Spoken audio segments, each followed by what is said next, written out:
नमस्कार। आज हमारे पास एक काल्पनिक ऑडियो पेशकश है, द फिनोमेनॉन।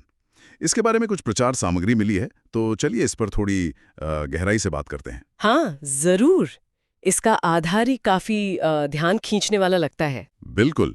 सोचिए जरा, एक ऐसी दुनिया जहां एक रहस्यमयी कोई अलौकिक घटना हुई है और उसने लगभग पूरी मानवता को ही मिटा दिया है। बाप रे, मतलब एकदम वीरान दुनिया। हाँ, और जो बच गए हैं वो भी बिखरे हुए हैं और उन्हें 3 बड़े अजीब बल्कि भयानक नियमों के तहत जीना पड़ रहा है। अच्छा, नियम?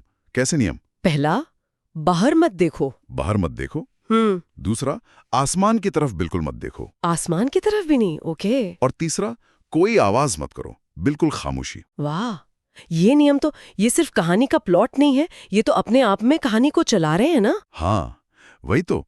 ये नियम सुनते ही दिमाग में सवाल घूमने लगते हैं। बिल्कुल, मतलब बिना कुछ दिखाए ही ये नियम सुनने वाले के मन में एक गहरा सस्पेंस और डर पैदा कर देते हैं। ये बड़ा स्मार्ट तरीका है जिज्ञासा जगाने का। सही कहा। और ये कोई मामूली कहानी नहीं है। जानकारी बताती है कि ये पूरी कास्ट के साथ तैयार की गई है, एक फिक्शनल पेशकश। इसमें साइंस फिक्शन और सर्वाइवल हॉरर दोनों का मिश्रण है, मतलब रोमांच भी और डर भी। अच्छा कॉम्बिनेशन है। और एक खास बात यह है कि इसका ऑडियो डिजाइन लूसियोला क्रिएटिव में तैयार किया है।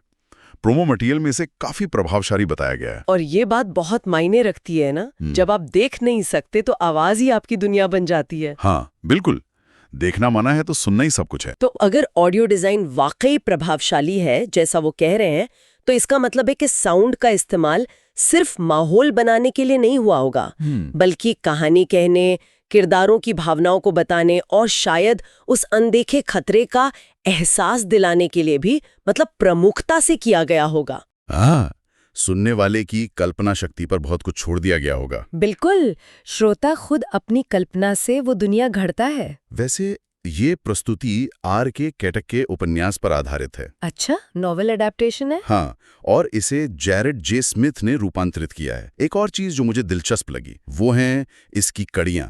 छोटी छोटी हैं, करीब 20 से 30 मिनट की। ये आजकल काफी कॉमन है ऑडियो ड्रामा में, खासकर थ्रिलर या हॉरर में। क्यों? इसका क्या फायदा होता है? इससे ना, एक तो सुनने वाले का ध्यान बना रहता है और दूसरा कहानी का पेस तेज रहता है, तनाव कम नहीं होता, हर एपिसोड एक पंच की तरह लगता है। हाँ, ये बात तो है।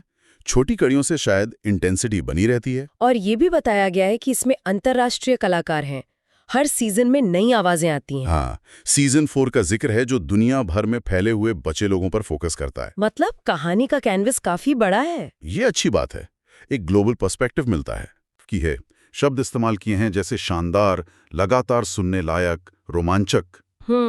तो लगता है ये जो अनोखा तरीका है कहानी कहने का, वो 3 नियम, आवाज का इस्तेमाल, ये काम कर गया है। हाँ, ऐसा ही लगता है। जब आप कुछ बिल्कुल अलग करते हैं तो वो या तो बहुत चलता है या बिल्कुल नहीं। यहाँ लगता है चला है। निश्चित रूप से, खासकर जब सुनने वाले को अपनी कल्पना का इतना इस्तेमाल करना पड़े, वो अनुभव ज्यादा यादगार बन जाता है। तो अगर हम इस सारी जानकारी को समेटें, मुख्य बातें क्या हैं?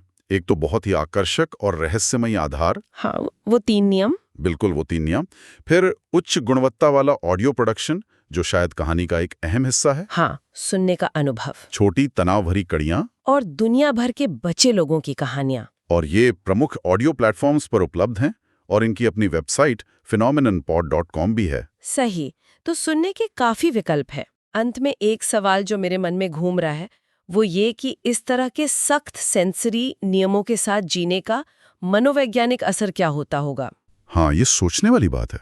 जब आप देख नहीं सकते, ऊंची आवाज नहीं कर सकते, ऐसी पाबंदियों में इंसानियत कैसे बचती है, रिश्ते कैसे बनते हैं या शायद टूटते हैं।